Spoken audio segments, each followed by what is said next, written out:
आजोबांना होता, वडिलांना आहे आणि आता तुम्हालाही मूळव्याधीचा त्रास होत आहे. हा फक्त योगायोग नाही. याचं उत्तर हजारो वर्षापूर्वी आयुर्वेदामध्ये दिलेलं आहे, जे मॉडर्न सायन्स आतापर्यंत एक्सप्लेन करू शकलं नाही.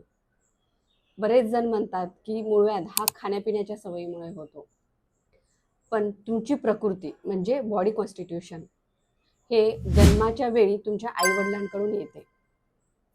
मग जर घरामध्ये तुमच्या आजी आजोबांना आईवडिलांना मूळव्याधीचा त्रास असेल आणि त्यात तुमची प्रकृती वातपित्त असेल, म्हणजे निसर्गतःच तुमच्या शरीरामध्ये उष्णता आणि कोरडेपणा हा जास्त असतो आणि हेच मूळव्याधीसाठी कारणीभूत असते. संहितेमध्ये यास सहज अर्श म्हणजे हेरिडिटरी पाईल्स किंवा बीजदोष म्हटलेला आहे. मग आपली प्रकृती कोणती असावी हे आपण ठरवू शकत नाही, पण ते मॅनेज करता येते. मग ते कसं करायचं हे पुढच्या रीलमध्ये सांगते. त्यासाठी हा व्हिडिओ सेव्ह करून ठेवा.